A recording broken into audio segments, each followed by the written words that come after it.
Olá, que bom estar aqui novamente com vocês, trazendo mais um tema aí dentro desse contexto da indústria 4.0, e hoje será abordado o tema manufatura aditiva, né? Desde logo eu agradeço aqui aos nossos amigos, o Tiago e o Rodrigo Marim, os dois que são jovens, são primos, os fundadores da Wishbox Technologies, uma empresa que já é pioneira, né, em impressão 3D desktop no Brasil e já atua no segmento há mais de 10 anos. Né? Essa é mais uma iniciativa que o nosso Senai aqui de Piracicaba promove dentro daquele contexto que a gente tem dito por aí, a chamada Jornada Senai de Transformação Digital. Nós estabelecemos essa jornada, principalmente quando a gente fala no pequeno e médio empresário, né? Esse processo ele inicia lá com o Lean Manufacturing, a gente organizando a casa, passamos na sequência para a eficiência energética e aí na terceira etapa efetivamente é que nós vamos falar e seguir no rumo à indústria 4.0. Né? Inicia lá com o sensoriamento das máquinas, promove a conectividade, a captação dos dados, a análise dos dados, até efetivamente chegarmos lá no must, que é a inteligência artificial, né, comandando esse processo. Dentro desse contexto da manufatura aditiva, que é algo aí não tão novo, mas ainda pouco difundido, porque até então a gente conhecia o processo subtrativo, que é os processos convencionais de usinagem que faz a remoção de material. Por meio do processo aditivo, nós vamos adicionar material e fazer a conformação das peças no processo inverso. Ao invés de subtrair material, eu vou adicionar material, tá? Então, com vocês, eu espero que aí fica o Tiago e o Rodrigo, espero que vocês aproveitem bastante o conteúdo técnico que eles têm para passar para nós aqui, e aí no final pode haver o esclarecimento das eventuais dúvidas. Então, sucesso a todos, muito obrigado, fiquem com Deus e cuidem-se. Olá, sejam todos muito bem-vindos.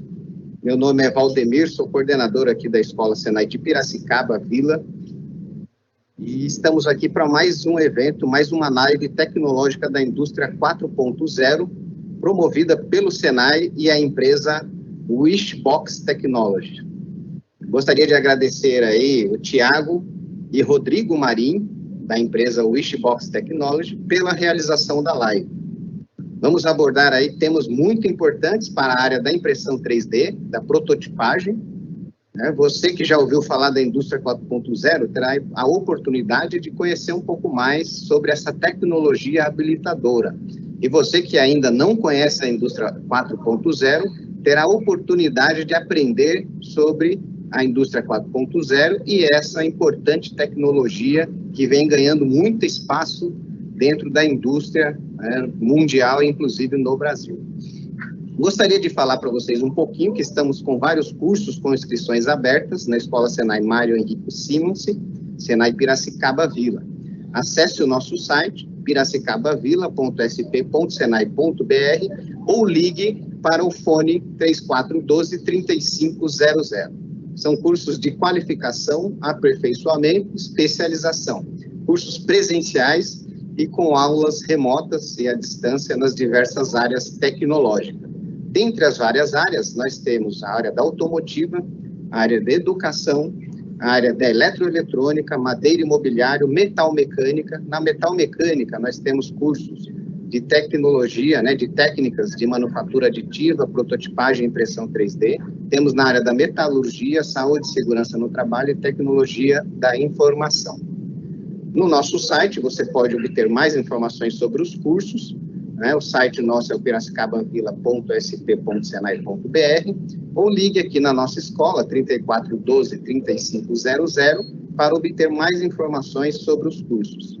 Temos também vários outros cursos aí que não foram citados, especificamente cada um, para que você possa escolher aquele que melhor lhe ajudará na sua vida profissional e na sua empregabilidade. Eu gostaria de informar que a live não vai ser aberta, né, durante a apresentação para perguntas. Os apresentadores estarão ao vivo no final da live para responder as perguntas, ok? Eu gostaria de agradecer ao pessoal do Senai Piracicaba Vila pelo empenho que tem dado na realização dessas lives, né? Estamos aí já realizando várias lives e tem um empenho muito grande do nosso pessoal para fazer com que isso aconteça. Então, existe aí um pessoal de apoio que está sempre conosco aí, colaborando para a realização desses eventos. E agora passo aí a palavra aos nossos colegas da empresa Wishbox Technology para que deem continuidade à live aí, senhores Tiago e Rodrigo Marinho. Bom trabalho aí a todos, boa live a todos, aproveitem e até a próxima. Olá pessoal, tudo bem? Meu nome é Rodrigo. Olá pessoal, boa tarde, eu sou o Tiago, somos aqui da Wishbox e estamos aqui a convite do professor Anfísio para apresentar para vocês um pouco mais sobre a tecnologia que a gente trabalha, que é a impressão 3D, e além disso, um pouco mais ampliar, a ideia acredito que é ampliar um pouco os horizontes com relação à indústria, tecnologias e o papel da impressão 3D nesse cenário, né? Nesse momento aí. É verdade. Vocês estão vendo um vídeo gravado, porque aqui na nossa cidade a internet está dando uma oscilada, e aí para não arriscar, né, seria uma live, mas para não arriscar ela não aconteceu, teve algum problema, a gente resolveu gravar o vídeo para vocês assistirem, e no final desse vídeo a gente vai estar ao vivo sim, para responder as dúvidas que ficarem, beleza? Isso aí. Então vamos lá. Rodrigo, acho que antes da gente entrar na parte de impressão 3D, é interessante a gente falar um pouco de indústria, né? Porque é de fato aonde essa tecnologia está sendo aplicada e é a área também que esse pessoal está estudando, está se encaminhando para trabalhar, né? Com certeza. Até acho que não só a indústria, mas como a gente tinha conversado esses dias, daqueles que a gente estava procurando alguns temas polêmicos para buscar, né?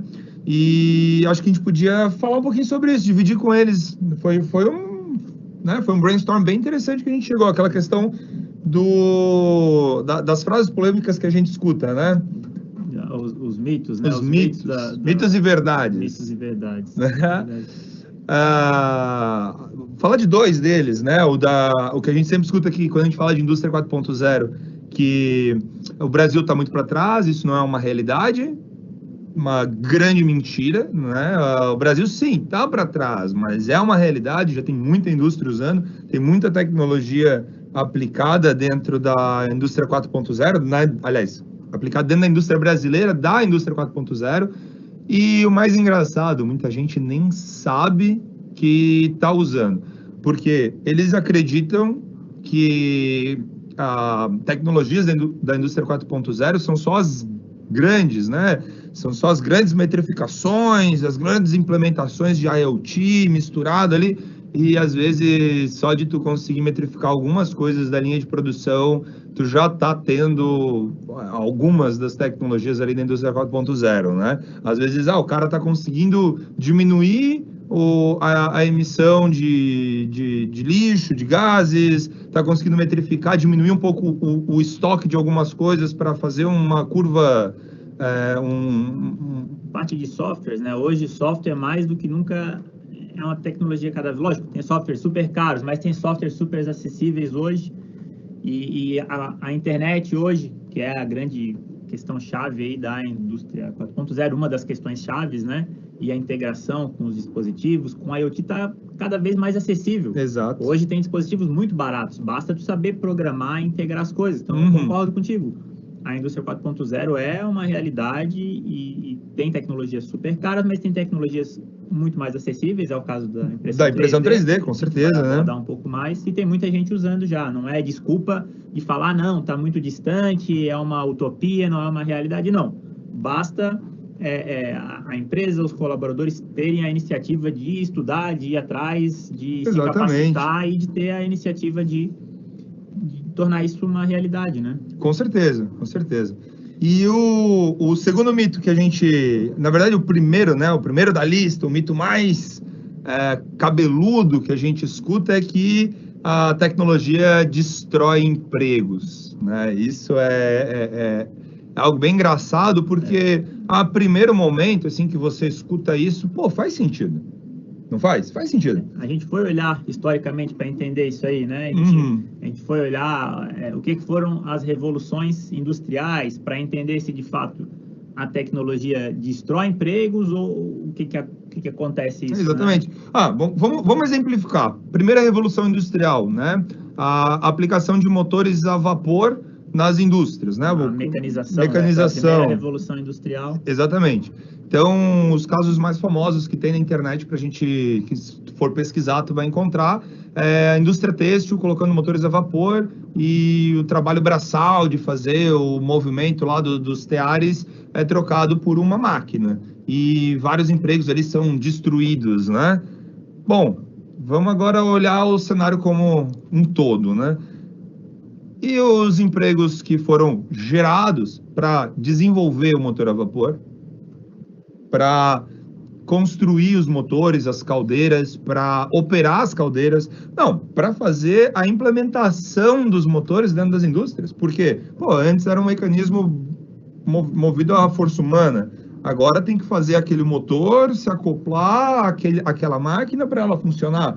Quantos empregos foram gerados ali? Sem falar que, olhando num cenário econômico-social, né, como um todo, as roupas com certeza se tornaram mais baratas e numa escala muito maior. Então, mais pessoas tiveram acesso à roupa. Exatamente, está registrado. A eficiência das fábricas subiu 8 vezes com a implementação desses motores a vapor. 8 vezes. Tipo assim, ficou no mínimo, vamos dizer assim, muitas vezes mais barato aquilo lá, né? Com a segunda revolução industrial, que foi daí, então, a eletricidade, né? Exatamente, mesma coisa, né? Ó, agora vamos trocar as máquinas a vapor por motor elétrico. De novo, agora tinha os caras que operavam as caldeiras, os caras das mineradoras de carvão. Mudou todo o cenário. Mudou todo o cenário, mais emprego sendo destruído. Mas, novamente, né? Emprego para desenvolver motor elétrico, para colocar o motor elétrico dentro da indústria, para fazer manutenção, para construção das linhas elétricas, exatamente. Toda a equipe de engenharia elétrica que teve que desenvolver, a renda que isso gerou, né, dessa transformação do parque. Exatamente. E a eficiência ganha, com certeza, também tornou os produtos mais baratos e mais acessíveis para a população. Terceira revolução industrial, mesma coisa, né? Seria a robotização. Robotização, né? Basicamente a robotização, né? São equipamentos programáveis que fazem funções repetitivas, né? Então, novamente, esses robôs eles vão tirar alguns trabalhadores de lá, mas eles entram principalmente na área de soldas, né? Trabalhos insalubres. Grande exemplo, acredito, dessa terceira revolução é as indústrias automotivas e aquilo que a gente vê na televisão, os braços robóticos e esteiras e processos de automação. Diminui acidente de trabalho, porque agora é um robô, não tem mais uma pessoa lá no meio, né? Diminui a questão de, por exemplo, a questão de solda, tem gases tóxicos, questão da vista. Beleza, de novo, temos pessoas perdendo emprego. É só tu ver, até pegando a questão automotiva, né? Quem tinha acesso a carros antigamente, né? Antes dessa massificação da produção de carros, era só pessoas muito ricas. Muito ricas. Isso na segunda revolução industrial, Henry Ford, todo mundo já escutou, né? Que foi colocar uma linha de montagem e, em vez da pessoa ter que saber montar o carro todo, ela sabia só aquela etapa dela, fazia aquilo lá e ia para frente.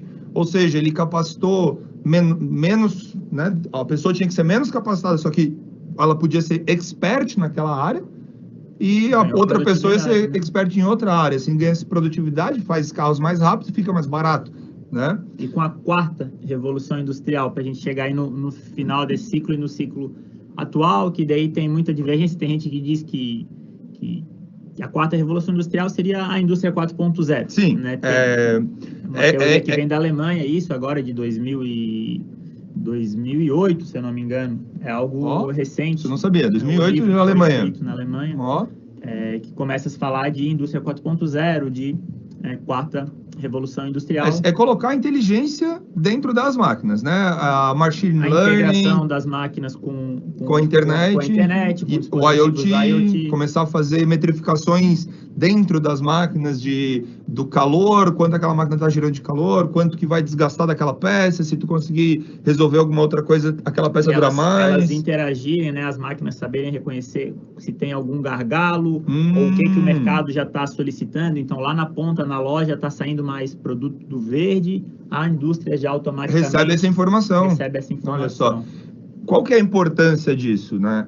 Quanto mais informação você tiver, melhor fica a sua tomada de decisão, né? Você tem um problema para resolver, bom, trabalho é isso, é sempre um problema a ser resolvido, né? E quanto mais informação você tem, mais fácil é a sua tomada de decisão, ou mais assertiva é a sua tomada de decisão.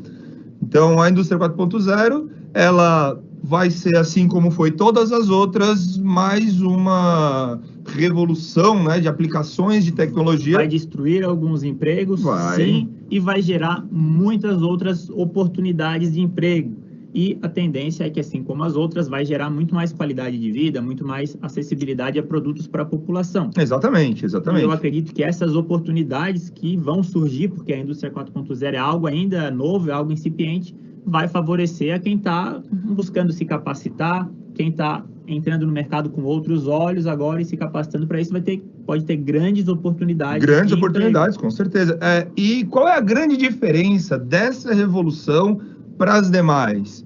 Agora, para você, qual que é a diferença para você aí, para a pessoa que trabalha lá ou que vai trabalhar? É que agora, cara, todo mundo tem acesso à internet, tem acesso a conhecimento. Imagina na década de 70 ali, 80, como é que uma pessoa ia se capacitar para dizer assim, peraí, chegou um motor a vapor aqui, meu emprego vai deixar de existir, como é que eu vou me capacitar a fazer alguma coisa melhor? Cara, era restrita essa informação. A educação era cara, né? Era restrita. Não era todo mundo que podia. Hoje, com a internet, não precisa nem ter um computador, com um celular na palma da mão, tu tem acesso a quantidade infinitos, né? Com o Google da vida, né? YouTube, com vídeos, com cursos. O site da Wishbox, que tem bastante informação sobre impressão 3D, para quem quiser pesquisar lá. Tudo de graça. Tudo de graça aí para quem quiser pesquisar. A única coisa que as pessoas precisam hoje para não serem engolidas pela tecnologia é vontade. Porque tudo está na internet, tem milhares de cursos gratuitos, alguns muito baratos. Cara, é só você pegar. Nós trabalhamos com impressão 3D há 9 anos. Quando a gente começou a trabalhar, a gente foi a primeira empresa do Brasil a trazer impressoras desktop. Antes da gente, era só os grandes engenheiros, as máquinas profissionais. Isso aí em 2011. Cara, em 2011 não existia um artigo em português na internet. A gente conseguiu aprender tudo, estamos vivos até hoje, com uma empresa saudável, vendendo impressora 3D aí no Brasil, só através da internet. Lógico, depois de um tempo a gente foi para fora se capacitar, a gente foi buscar informação, mas no começo foi só a internet e foi suficiente. Por muito tempo foi suficiente. Deu tempo da gente levantar a empresa para ter recurso para depois ir para fora fazer as capacitações que a gente precisava. Que no final, sinceramente, né, a gente fez vários cursos aí gringos que no final a gente chegava lá e a gente já sabia. Por quê? Porque tu fuça, o negócio é uma máquina, é simples, né? O que a gente via lá já tinha visto na internet de graça. De graça, né? Verdade. Mas então a gente deu esse cenário, pessoal, para vocês entenderem que novas tecnologias significam também novas oportunidades. Uma delas é a impressão 3D, o que a gente vai poder falar um pouquinho mais agora. Também existem muitos mitos sobre a impressão 3D para os dois lados. A gente, né, quando começou a aparecer na internet, nas notícias aí, em 2002, 2013, 2011, quando começou a aparecer, né, as notícias, e todo esse período até agora, a impressão 3D é uma grande queridinha da mídia e de muita gente, e o pessoal muitas vezes diz que ela vai resolver todos os problemas, que é uma tecnologia que vai mudar tudo, vai mudar toda a forma como são feitas as coisas. Vai mudar algumas coisas, mas, gente, nada mais é do que um equipamento de manufatura digital. Não é um bicho de 7 cabeças, não é a solução de todos os seus problemas. Ela soluciona muitas coisas, muitas coisas.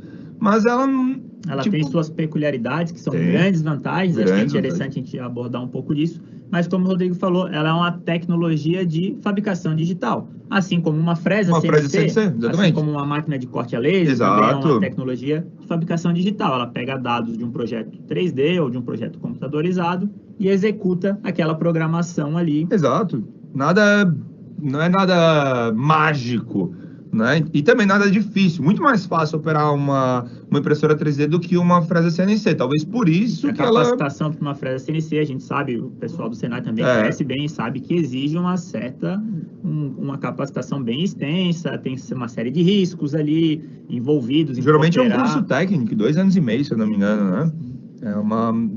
É mais complexo, porque também é mais perigoso. Já a impressão 3D... Cara, o único risco que tu vai ter é queimar a ponta do dedo ali no bico se tu for meio bobo ainda. Então, realmente, é uma tecnologia que hoje se tornou muito mais acessível, já está acessível para pequenas empresas, médias, grandes empresas, até mesmo pessoas físicas aí, quem gosta muito desse tipo de tecnologia, existem equipamentos baratinhos aí para tu ter em casa R$2, R$3 mil você já está comprando uma. Mas é um brinquedo, né? Tenta entender, para robista, é um brinquedo, ela vai funcionar?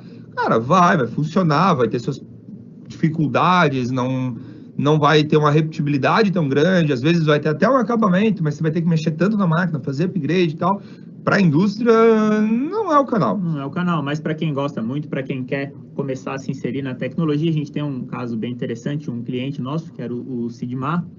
O Sidmar. Ele tinha impressora em casa, ele era um grande entusiasta de impressão 3D, já sabia mexer com software, já sabia como funcionava, ele teve uma oportunidade, ele era estudante de engenharia, né, mecânica, acredito, teve uma oportunidade numa grande empresa e chegou lá já conhecendo bastante sobre impressão 3D, chegou até a gente ajudou ele a encontrar um equipamento que solucionaria os protótipos lá da empresa, ele implementou e foi contratado, foi promovido, tudo pelo um background, pelas formações que ele já tinha estudado sozinho na internet. Né? Ele foi lá, estudou sozinho e já sabia imprimir.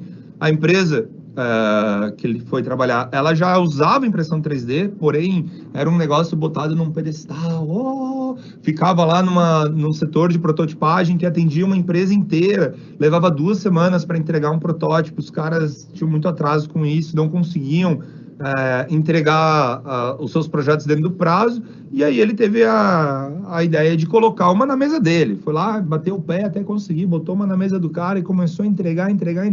Hoje a empresa tem várias impressoras, todos os setores têm a sua impressora, não está mais dentro de uma única sala com um operador, o negócio já está mais livre, né? E a empresa ganhou muito com isso. Uma das coisas foi a questão que tornou isso possível, essa popularização, né, de máquinas profissionais, só que mais acessíveis, foi a queda das patentes, né? Com certeza. E inclusive... Essa é uma pergunta que fazem, né? Quando é que vai baratear esse negócio? Cara, já barateou. O negócio era $30 mil, 40, 50, 60 mil dólares. Hoje é $2 mil, uma já boa, entendeu? Essas que a gente fala aí de 2, 3 mil reais é $200, entende? Então já tá barato. Agora, na verdade, tá ficando mais caro de novo, porque eles estão agregando mais tecnologia. E cada vez que agrega mais tecnologia vai...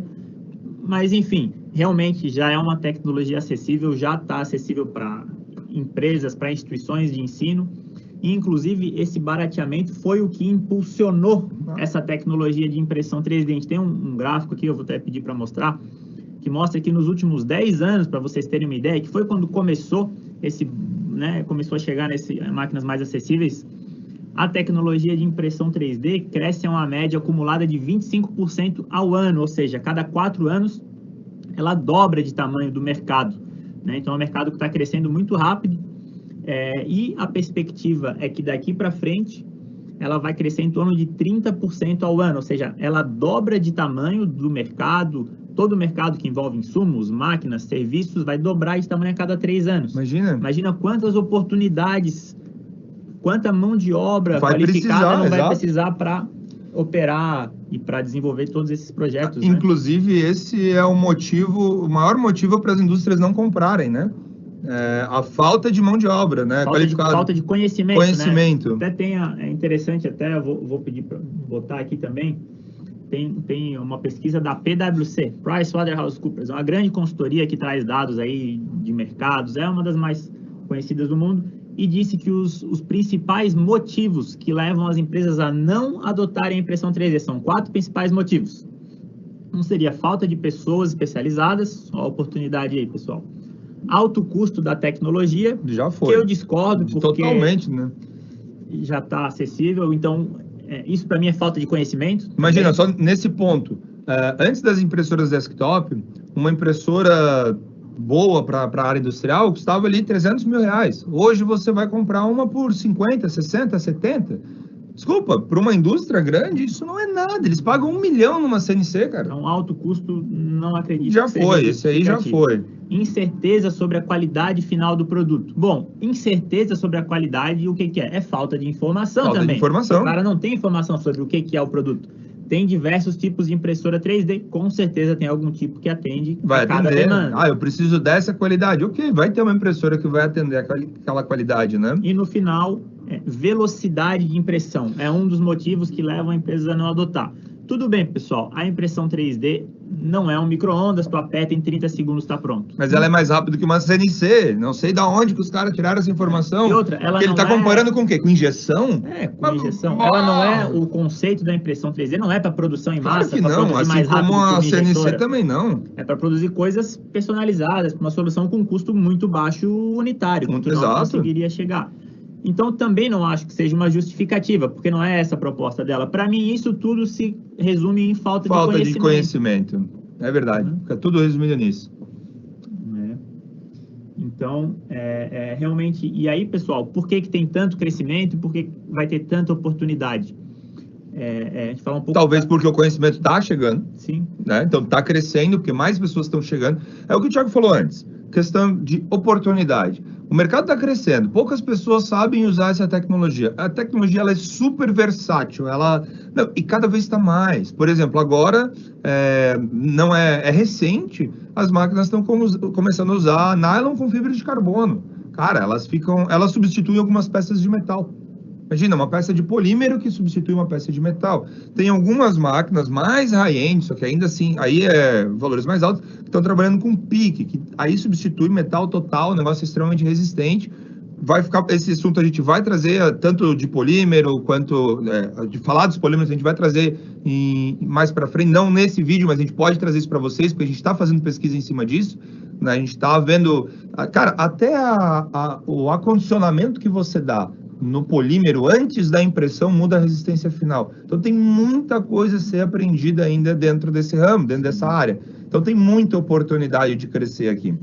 E tu falou, bem falado aí com relação ao exemplo do nylon com fibra de carbono, é um material que foi desenvolvido ali para impressão 3D e que deixa peças muito mais resistentes.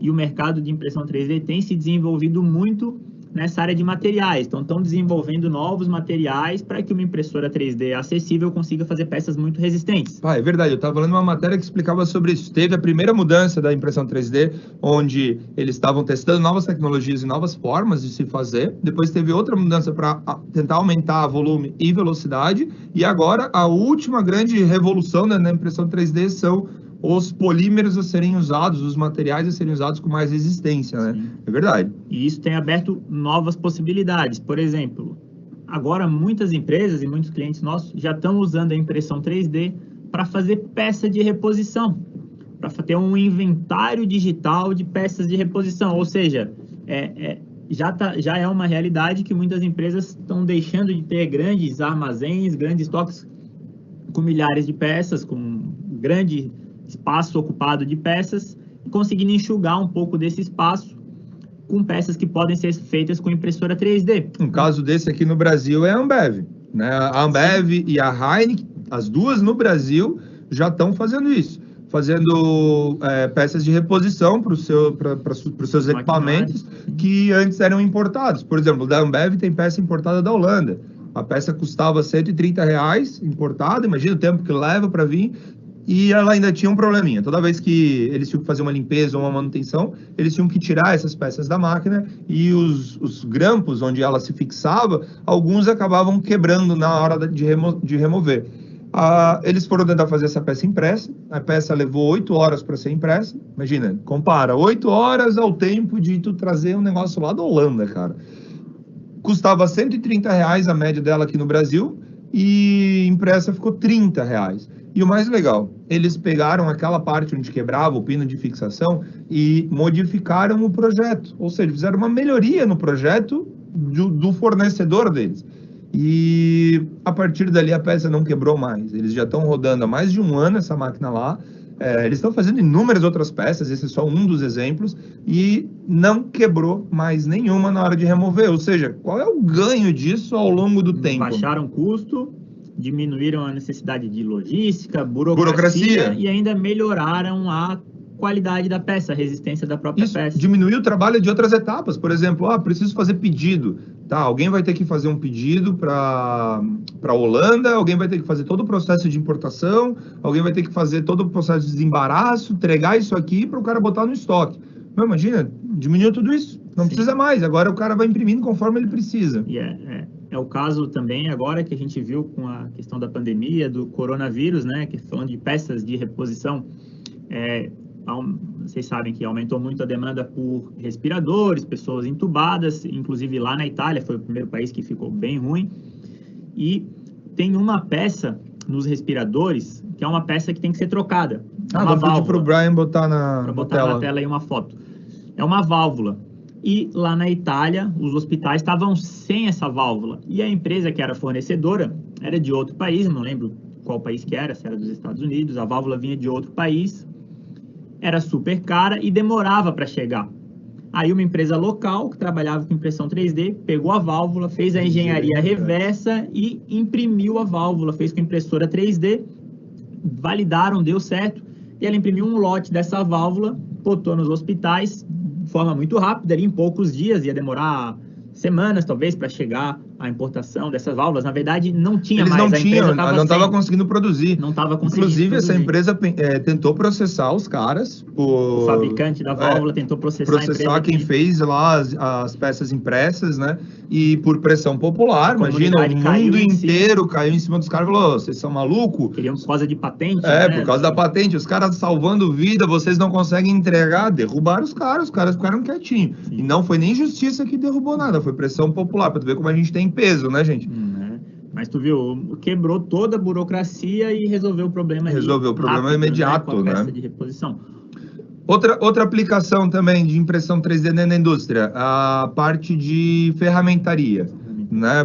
Podemos colocar aqui como exemplo a Docol. Docol aqui no Brasil, Joinville, Santa Catarina, eles precisam... Bom, está sempre produzindo berços e peças que vão acomodar outras peças para andar nas esteiras e na linha de produção deles. E, de novo, essas peças são personalizadas, né? Eles têm um produto deles lá do Docol, alguma coisa tem que segurar, fixar aquilo lá numa esteira que vai passar por uma série de processos, né? Antes isso era usinado em nylon. E o que acontece? Primeiro, toda vez que tu vai usinar alguma coisa, tu vai criar os cavacos, né? Tu vai escariar o negócio e vai criar sujeira. Isso aí precisa ser descartado. Esse descarte tem custo, não pode jogar no lixo. Ele é um produto químico, é nylon, precisa de uma empresa especial recolher, então tem custo. E a máquina que vai fazer isso geralmente é cara. Então, quando eles botaram a impressão 3D lá para fazer isso, primeira coisa, diminuiu o custo de matéria-prima, diminuiu o custo de energia, diminuiu o custo de mão de obra, e de manutenção da máquina, porque a fresa é muito mais cara de fazer manutenção, ela é maior, diminuiu o custo de descarte dessa matéria-prima, e o mais importante, as CNCs deles tinham fila de espera de 35 dias, de tanta coisa que elas tinham para fazer, e colocar mais uma para diminuir essa fila de espera era muito caro. Sei lá, a máquina é muito cara. Aí botaram uma impressora 3D lá de R$76 mil e resolveu todos os problemas. Então, Olha quantas vantagens eles tiveram. Liberou aquela CNC. Que é uma máquina que faz coisas muito importantes, né?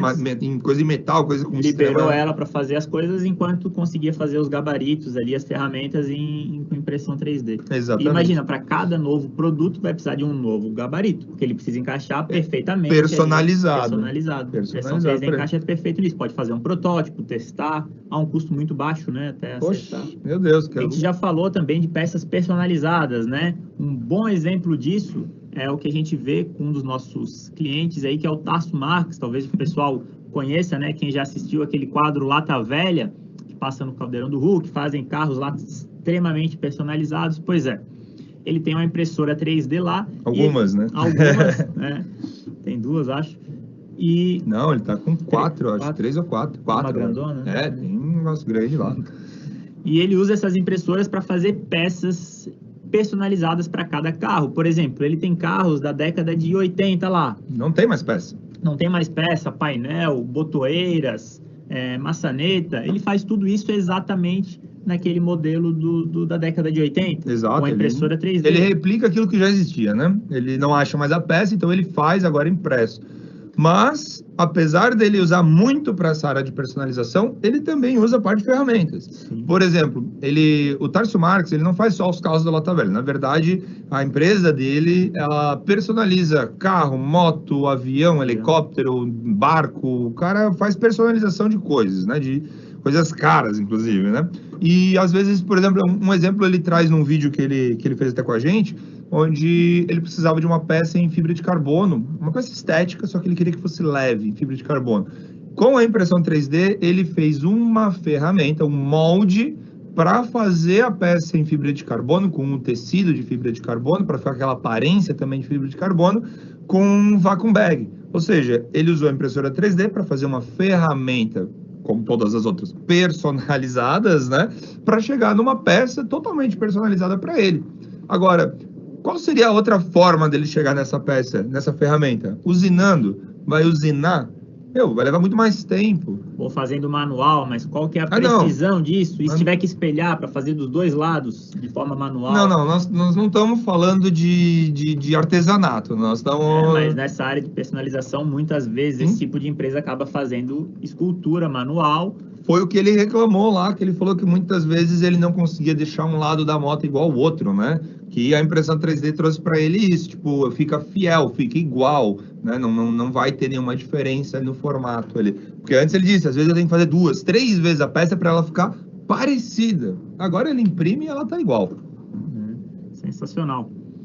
E tudo isso, esses projetos que ele faz, eles ficam guardados lá. Se um dia ele quiser replicar, o projeto já está lá. Não precisa ocupar espaço, guardar molde, modelo, nada disso. Está lá no inventário digital dele. Aliás, tudo isso aí que a gente falou se enquadra dentro desse conceito de inventário digital. Com certeza. A Rio Sulense é outro exemplo disso.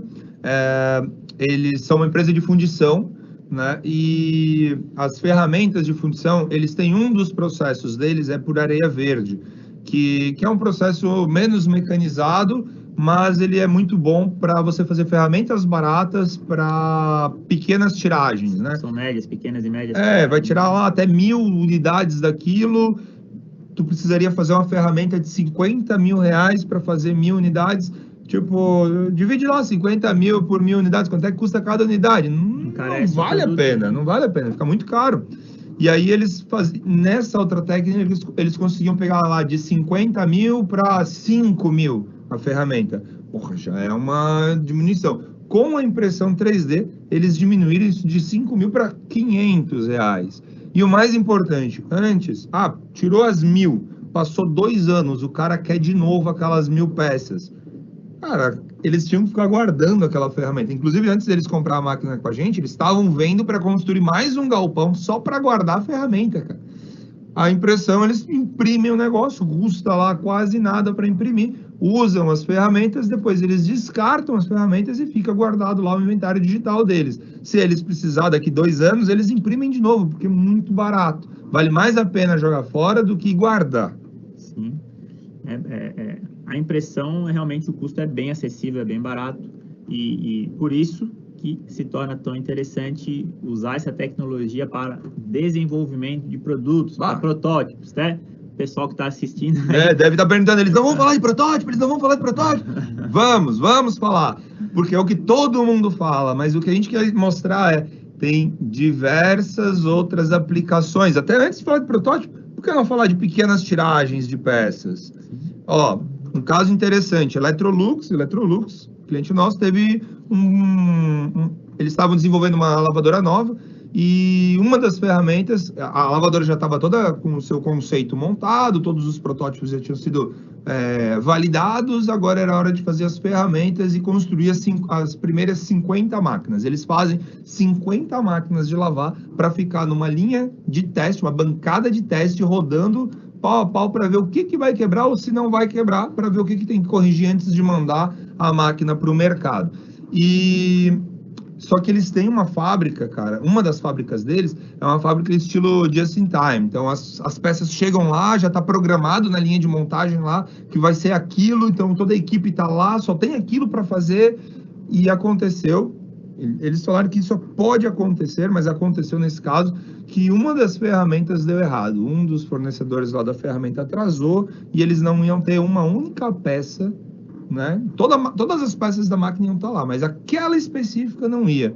E era uma peça simples, era só um acabamento lá, mas que tinha que ter, era um medidor de água, não lembro exatamente, porque não foi aberto total a história pra gente, mas eles foram lá e imprimiram a peça nas impressoras e não tiveram atraso nenhum, porque a peça impressa substituiu a peça que ia ser injetada pela ferramenta, passou nos testes, depois veio a ferramenta em tempo hábil para o lançamento da máquina e a máquina foi. Imagina. Então, olha só, faz a conta. Quanto de dinheiro a Electrolux ia perder por ter um atraso nisso? Eles iam atrasar o lançamento, atrasar o teste, iam ter uma equipe parada lá dentro da fábrica, porque ele me explicou isso, que não teria outra coisa para fazer. A fábrica é tipo just in time. Eles têm lá, tipo, 12 dias para montar isso aqui. Vai chegar essas peças e eles naqueles 12 dias vão fazer aquilo. Se não tem aquilo lá, se alguma coisa aqui atrasou, eles não têm outra coisa para fazer. Eles até tentam, eles vão fazendo algumas outras coisas, mas quanto dinheiro está sendo rasgado, né? Ricardo, salvou a pele, a impressão 3D. Exato. Tem o caso do robô, o Omni. Robô de telepresença. Ô, Brian, joga na tela ali o robô pro pessoal ver. Sim, foi um pequeno lote, né? Eles desenvolveram... Na verdade, não é nem um pequeno lote mais, né? Foi um negócio de pressa, porque durante o Covid, os robôs de telepresença foram um artigo muito importante para dentro dos hospitais, porque, primeiro, o médico tinha risco de ir. Então, às vezes, o mundo perdeu alguns médicos. Alguns morreram, infelizmente, mas não é nem isso que eu estou dizendo. Eu estou dizendo assim, o cara está no grupo de risco, é um puta de um especialista daquela área. Não vou para o hospital, não vou lá. E aí os robôs de telepresença, eles estavam no hospital e o médico logava e conseguia conversar, ajudar os auxiliares de enfermagem, ajudar outros médicos menos experientes, conseguiam conversar com os pacientes, né? Então a demanda por esse produto, tipo assim, foi uma cachoeira ali. E faltou no mercado. E aí essa empresa, ela saiu correndo para desenvolver um robô desses mais em conta, e a solução que eles tiveram, porque, se não me engano, eles não faziam isso, eles faziam outras coisas, né? Mas a solução que eles tiveram foi imprimir o robô inteiro. Todas as peças... Tudo que era de plástico que eram personalizadas ali de plástico, foi tudo feito com a impressora, ou seja, não investiram em moldes, que sairia, imagina, quantos moldes, eles iam usar 30, 40 moldes diferentes, imagina o custo disso. O custo disso, né? Quando é que isso vai se pagar, até porque eles não sabiam se esse produto ia continuar vendendo. Ele foi criado para uma demanda muito específica. Já fizeram todas as peças com impressora 3D, ficaram perfeitas, quem não conhece nem sabe que foi feito com impressora 3D, porque o produto fica legal, redondinho, perfeito. Apesar de tu ver as linhas, porque como o produto é grande... A gente conhece, a gente olha, tem o olho treinado, já vê que foi feito com impressora, mas em geral nem se percebe, né? Então são produtos finais já que estão indo para o mercado. Isso tem outros casos também já hoje de produtos finais que estão indo para o mercado impresso em 3D, porque evita todo esse investimento e acelera o teste do produto no mercado, que é o que chama hoje de MVP, né? Que é o mínimo produto viável. É um conceito que as startups trazem aí que é tu botar o produto no mercado o mais rápido possível. O mais barato possível. O mais barato possível para ver o feedback do mercado. E a partir daí tu vê se vale a pena investir realmente mais ainda naquele projeto para escalar mais ele, mas o importante é tu botar o produto bom no mercado e deixar o público testar, né? O teu cliente tem que testar, tu tem que ver qual que é a resposta do teu cliente. Um exemplo disso, lembra que eu chamei... Tu comprou ali pelo Mercado Livre eu fui comprar um prompter, né, para fazer alguns vídeos, e quando chegou aqui, compramos no Mercado Livre, quando chegou aqui eu abri a caixa, não sei o que, tirei uma peça lá, que é um suporte para tela, que ele vai projetar no vidro, um suporte impresso. Eu olhei, ô Thiago, olha isso aqui, veio uma peça impressa. Aí eu fui dar uma olhada na empresa que fez, tu vê lá, uma empresa pequena, que sabia como o produto funcionava, mas em vez de eles gastarem lá 3, 4 mil reais no molde, porque era uma peça pequena, mas ia ser 3, 4 mil reais no molde, que por sinal, se eles fossem mandar alguém injetar aquilo, o cara ia falar, o mínimo que eu faço é 500 unidades, 1000 unidades. Será que o cara vai vender 1000 unidades daquele produto? Né? Imagina tu ter que injetar 1000 unidades e vai que o produto não pega, vai que não vende, tu mandou, gastou e já era. Então a peça era impressa, funcionou perfeitamente, tá lá, estamos usando. Um MVP dele. Um MVP do cara. Ganhando dinheiro já, faturando. Pau na máquina. Produzindo em casa, talvez. Bom, outras aplicações, o que mais temos? O que a gente esqueceu de falar? Eu acho que a gente falou um pouco de tudo, principmente, né, a parte de prototipagem, a gente não abordou tanto, mas é o que mais acho que é o que vamos falar agora, né? Vamos, tudo bem.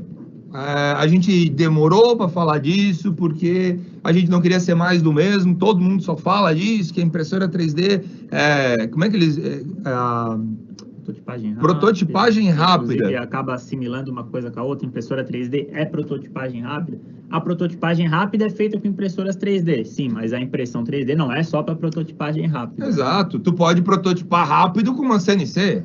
Também. Dá no mesmo? A impressora é um pouquinho mais rápida dependendo da peça, beleza? Mas prototipagem rápida não é similar à impressão 3D. A grande vantagem da impressora 3D nesse processo, né, de prototipagem rápida é a agilidade que se tem no processo. Por exemplo, o engenheiro ou o projetista que está com o seu computador aqui na mesa desenvolvendo um design, uma solução, ele precisa apresentar isso. A impressora pode estar aqui do lado. Ele terminou o projeto, manda imprimir, pode já ter um design, pode apresentar o conceito. Pode fazer várias versões e testar qual dela vai funcionar melhor. Se não encaixou ou se não gostou do design, já modifica, já testa outra. Testa, como você falou, imprime 2, 3, já porque é muito barato. É que se tu for olhar, olha só. Área de impressão versus volume, o volume de impressão versus o volume de uma CNC comparado ao custo da máquina. Porra, a impressora é muito mais barato. Se tu for olhar, o centímetro cúbico da impressora é muito mais barato. Se tu for comparar, lógico, o que uma impressora pode fazer comparado ao que uma CNC de 5 eixos pode fazer, porque a impressora ela consegue fazer designs muito complexos. Mais complexos do que a de 5 eixos, inclusive. Mas vamos comparar uma com a outra. O centímetro cúbico da impressora é muito mais barato. Energia gasta, muito mais barato. Gasta igual uma televisão ligada, praticamente. Dependendo do tamanho, da potência da mesa, é uma televisão. As maiores um pouquinho mais, mas ainda assim é muito mais barato, muito menos energia. Se tu for comparar, beleza, material, cara, tu tem um rolo de filamento que vira qualquer coisa. Na CNC tu tem que ter a peça, ou tu tem que ter o tarugo de nylon, ou do que for, mas, pelo menos no tamanho, maior do que o que tu vai criar. Ou seja, tu tem que ter uma série de estoque lá, de vários tamanhos de tarugos e não sei o que. Desperdício de matéria-prima, de material também. Pô, a impressora desperdiça pouquíssimo. E, no final, isso torna o projeto mais rápido também. Mais barato, mais rápido. Menos burocrático, não tem que mandar alguém fazer, tu mesmo já bota ali para fazer. E as impressoras de FFF, por exemplo, as de filamento, elas podem fazer peças ocas, né? A peça não fica maciça. Então a gente já viu algumas gigas e gabaritos usados aí na indústria que os operadores, no caso da Rio Solense, foi esse. Imagina, era ferramentas de alumínio usinadas, onde o cara tinha que pegar uma caixa de madeira cheia de peça de alumínio e levar até uma máquina e carregar aquilo. Quando ele pegou as peças impressas, o cara... Eu lembro que a segunda vez que eu fui lá visitar eles, o cara chegou para mim, o cara que mexia nisso, que botava areia, fazia os negócios lá, ele chegou para mim e falou, tu que é o cara das impressoras 3D, cara, queria te agradecer, minha dor nas costas passou. Pô, o cara tinha que levantar um negócio lá de 30 quilos, baixou para, sei lá, 5 quilos, que era só a madeira. Já tinha resistência suficiente. Foi embora. Então, tem muitas vantagens. Voltando aqui para o desenvolvimento de produtos, né? Prototipagem, a gente escutou até recente. Só faltou uma vantagem. Eu esqueci de falar de uma vantagem. Duas vantagens. É importante. Sim. Uma delas é a facilidade, é muito mais fácil, né? E muito menos arriscado, muito menos perigoso você operar uma impressora 3D. E a outra é barulho. É verdade. Poxa, impressora é silenciosa. Como o Thiago falou, ela fica aqui, ó, do lado na tua mesa. Tu tá com ela ali na tua sala enquanto tu tá trabalhando e ela tá ali desenvolvendo, criando a peça, depois você vai lá e pega, né? Sim, verdade.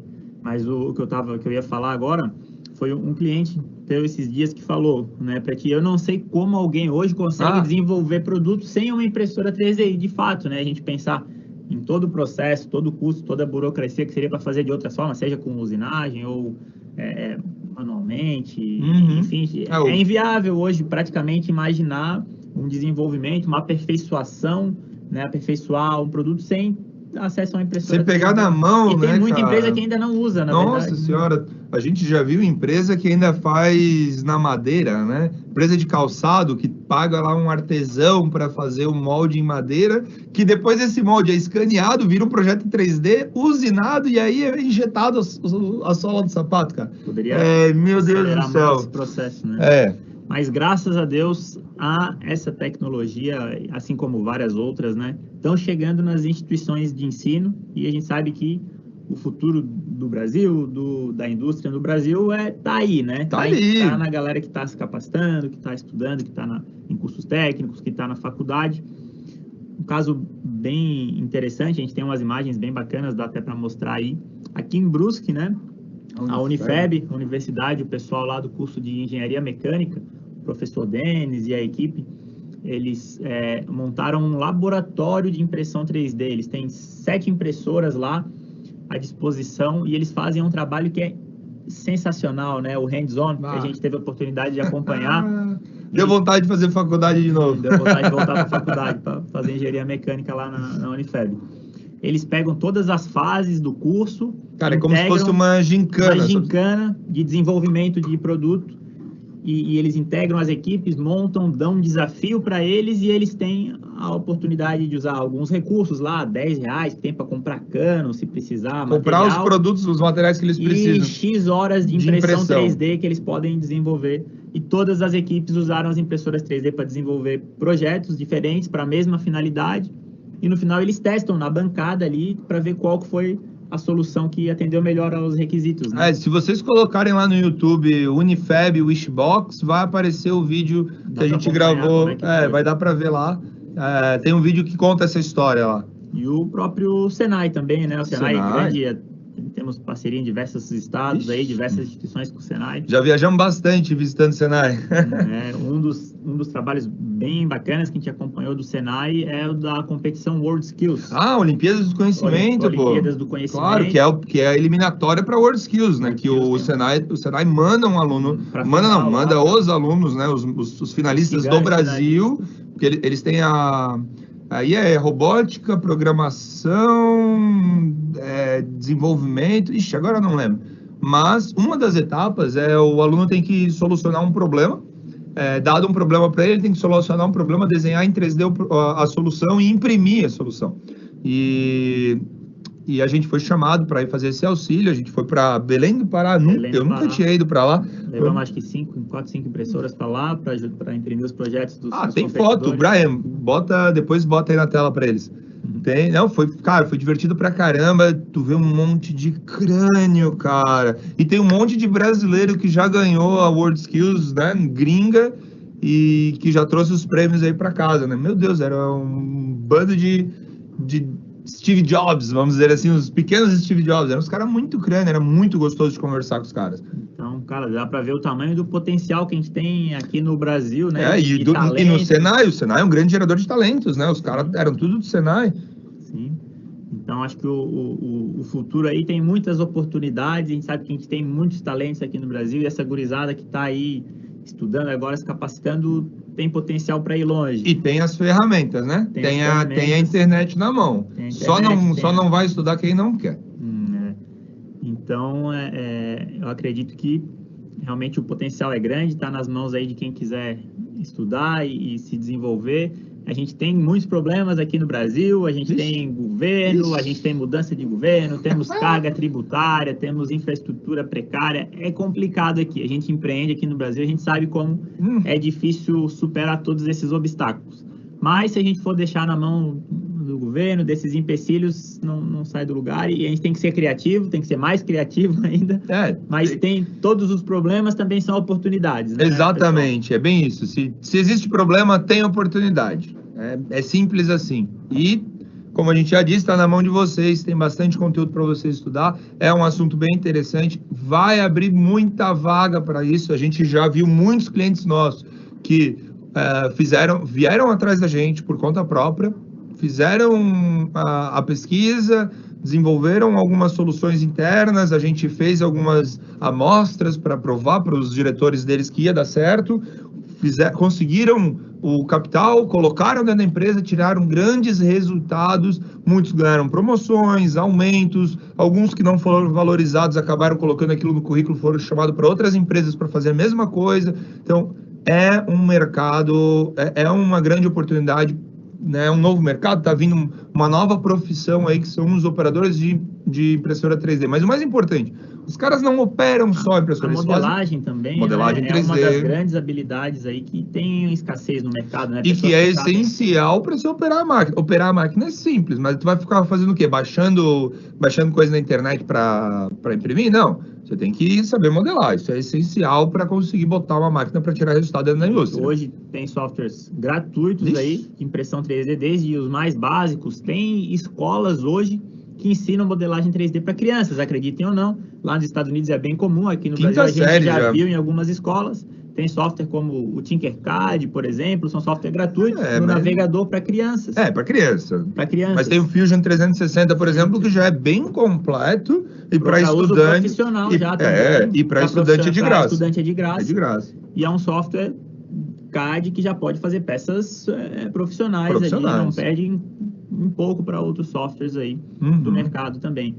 Assim como tem curso no YouTube gratuito de modelagem 3D, tem o nosso parceiro Daniel Severino. O Daniel Severino, quem não conhece o canal do YouTube dele, procura lá, Daniel Severino, o maior canal do YouTube de aulas gratuitas acho que é Inventor, é tudo da Autodesk lá, o cara AutoCAD, Inventor, Fusion 360. Fusion 360, o cara é pica, o maior canal brasileiro aí. Conhecimento gratuito de graça para aprender modelagem 3D. Vários profissionais já deram depoimentos para ele, dizendo que construiu uma profissão se capacitando com o curso dele ali, gratuito, no YouTube.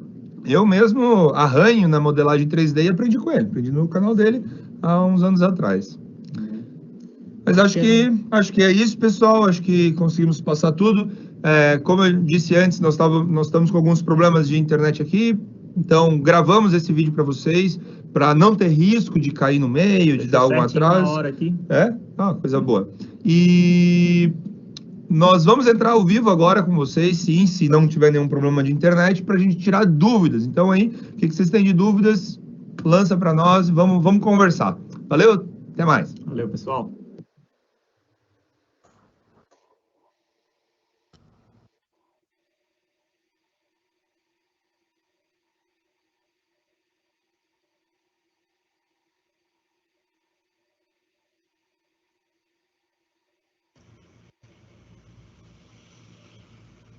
Oi, vocês já estão ao vivo. Opa! Já está aí? Então tá bom, vamos abrir para as perguntas então. Bom, primeiramente queria agradecer todo mundo aí que acompanhou até o final, bastante conteúdo, espero que vocês tenham gostado. Queria agradecer também pessoal pelo convite do Senai aí, professor Anfrísio, todo mundo que organizou. Agradecimento em especial à Débora, também pela organização do evento, foi impecável aí. Então, queria agradecer a todo mundo aí por essa oportunidade. Vamos lá, vamos para as perguntas aí. Não temos muito tempo, vamos ter que ser bem objetivo, então, nas perguntas aí. O Brian consegue ler para nós aí algumas perguntas? O Silvio falou aqui, perdão, a tecnologia não tira emprego, mas a automação sim. Enquanto vocês falam sobre robôs por extensão de automação, há um pequeno equívoco. É só comparar a Volkswagen de São Bernardo e a Volkswagen de São José dos Pinhais. Irrefutável que a planta mais moderna é automatizada e usa menos mão de obra. Com certeza, Silvio. Mas foi mais ou menos o que a gente disse, né? Tecnologia, ele está falando de automação. Tecnologia e automação, para mim, é mais ou menos a mesma coisa, né? Automação é um dos tipos de tecnologia e, com certeza, como a gente falou, ela destrói alguns empregos, mas ela gera muito mais empregos. Por isso que a gente comentou antes ali a importância de você se desenvolver, de você continuar estudando, né? Outra pergunta aqui. Nas empresas de modelação, consigo implantar uma impressora 3D e vocês conseguem ter uma ideia de quanto consigo economizar? Modelação, acredito que para a parte de moldes, né? Isso. Modelos para ferramentas para fabricação de moldes. Mais alguma coisa? Foi isso aí. Sim, a gente explicou ali o caso da Rio Sulense, o próprio caso do Tarso Marx, que faz ferramentas, a do Col, a ThyssenKrupp, enfim, a maioria das ferramentas, aliás, algumas, né? A maioria não, mas algumas das ferramentas sim pode ser substituídas Tem conseguido fabricar essas ferramentas, modelar em 3D, imprimir elas e a partir desse modelo impresso, né, fazer os moldes. No caso da fundição, que eles chamam de modelos, né? Até estava falando com o pessoal ali da Azimuth, eles chamam de modelos. Ela cabe perfeitamente porque fica muito mais rápido, mais barato, mais leve também, como a gente comentou no caso da Rio Sulense. Não precisa guardar o inventário físico ali, pode manter só o inventário digital. É uma grande oportunidade, a gente acredita, para essas empresas que trabalham com foco nesses modelos para molde, né? Inclusive, segunda-feira eu fui na Tupi. Segunda-feira de manhã eu fui lá fazer uma visita na Tupi. Já estou conversando com eles. Fundições aí, a maior da América Latina agora, né? Eles eram a terceira, se não me engano, eles eram a terceira maior da América Latina. E eles foram lá e compraram a segunda e viraram agora a maior. Compraram uma no México. Faz 4 anos que eu visito os caras, que eu estou acompanhando lá. Ainda não aconteceu, né? De eles colocarem, porque a melhor ferramenta para a área de fundição é na área de prototipagem, quando você tem uma baixa tiragem, né? Porque a parte da areia é um pouco menos abrasiva, menos agressiva. Porém, eles têm uma máquina que eles chamam de DISA, que é sopro com temperatura, que faz 400 ciclos hora, e as peças de policarbonato passaram, e agora a gente está finalmente, depois de 4 anos, negociando aí a aquisição deles das impressoras. Imagino que era isso. O pessoal está perguntando aí sobre impressora 3D para iniciante, para fabricar pequenos projetos em casa, para quanto que custa, como é que funciona, se você tem alguma dica aí. Iniciante, vamos pensar aqui, tem que diferenciar que iniciante praticamente todo mundo é, né? Tem pouca gente aí que está qualificado em impressão 3D. Mas vamos pensar aqui, vamos separar robista, como ele falou em casa, né? Pequenos projetos, robista de profissional. Bom, se eu fosse indicar, a melhor impressora robista seria a mais barata que tem aí no mercado, que é a da Creality, a Ender 3. Por que eu indicaria essa? Porque ela é super barata, já vai ser uma baita escola para quem vai mexer com ela, e ela, sim, tem bons resultados, tá? Só que o que acontece entre uma impressora robista para uma impressora profissional? O robista ele não precisa ter a certeza que o negócio vai funcionar. Se der errado, ele vai lá, mexe na máquina, corrige a máquina e bota para imprimir de novo. O profissional ele não tem esse luxo, ele tem que dar certo.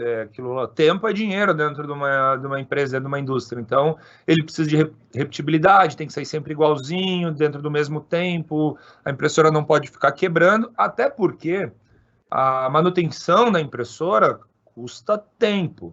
E aquele profissional, ele tem um custo por hora. Então, se tu tá consertando a tua impressora, sei lá, 4, 5 horas por semana, tu tá deixando de gastar esse tempo, de usar esse tempo em outros projetos mais valiosos, né? Então, por uma indústria, cara, o barato sai caro. Eu não compraria uma impressora robista de jeito nenhum. Cara, 8, 10 mil reais, não, eu não compraria isso, porque, pô, cara... Qualquer indústria aí consegue comprar, financia. A máquina se paga rápido. A máquina se paga super rápido. A gente tem visto a Ericsson, por exemplo, a máquina lá, uma impressora de 76 mil reais na Ericsson, se pagou em 3 meses. Então, Pô, para uma indústria isso não é nada, tem né? que separar as coisas, né? Iniciante profissional em indústria ou quem quer em casa.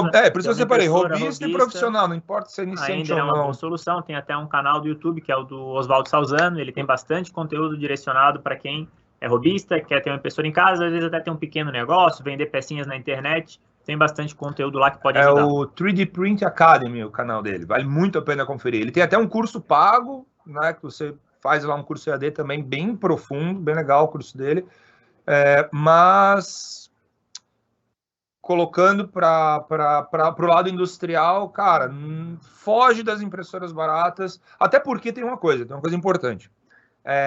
Quando você vai comprar uma impressora profissional, a empresa com quem tu vai comprar, ela vai te passar todo um know-how, ela vai te passar um treinamento. Ela pode até cobrar por isso, o que eu acho bem errado, porque, cara, cobrar para o cara aprender, o cara não vai ter sucesso com a máquina, né?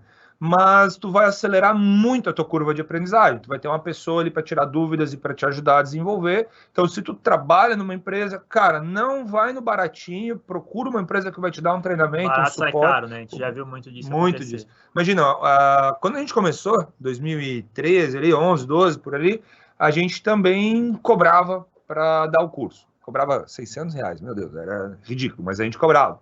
E a gente via que as empresas que não pagavam levavam 6 meses para conseguir usar a impressora com qualidade, enquanto as que pagavam, em 1 mês estavam imprimindo a rodo, bem para caramba, com poucas dúvidas.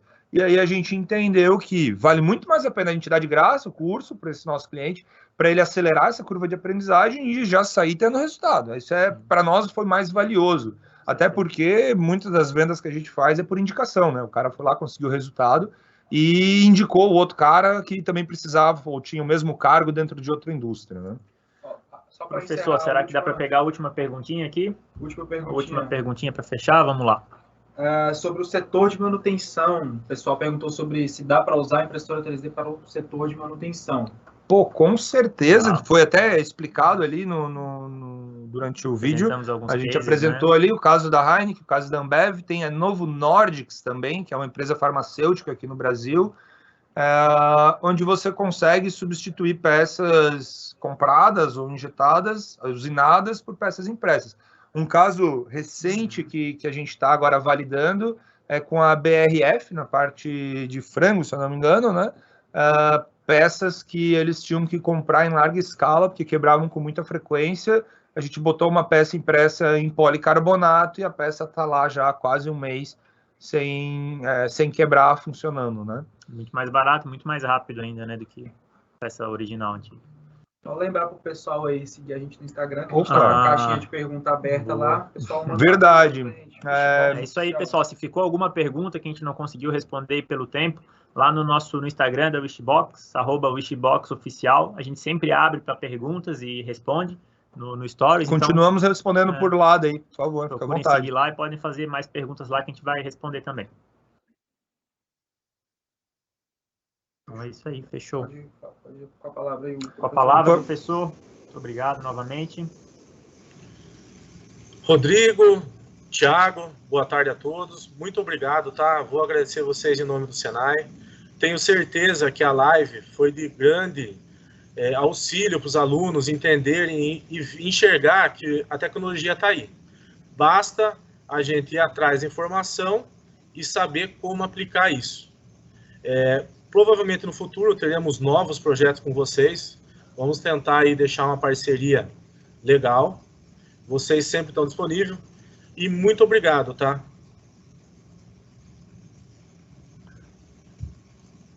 Opa, professor, a gente que agradece e conte conosco. Estaremos sempre aí disponíveis. O Senai é um dos nossos maiores parceiros e é sempre muito bom trabalhar com vocês. É um prazer poder ajudar sempre nas iniciativas aí com o Senai. A gente sabe que isso está ajudando mais do que uma empresa, um monte de gente aí que vai desenvolver carreira, que vai crescer, e é o futuro do nosso país também, essa gurizada aí que está... Poxa, com certeza, né? Isso mexe até com a questão de propósito, né? A gente poder ajudar a indústria do Brasil a se desenvolver, sabendo que a indústria é a grande geradora de riquezas para um país, né? Quem transforma uma matéria-prima em algo que de desejo, de consumo de alguém, né? Contem conosco. E só para lembrar a todos que essa live vai ficar no YouTube da escola, no Facebook, no Instagram, A Wishbox também provavelmente vai estar disponível se alguém quiser assistir ela novamente. E estamos aguardando aí a próxima live, que esse ano, 2021, vai ser melhor para todos e continuará. Valeu. Valeu, pessoal.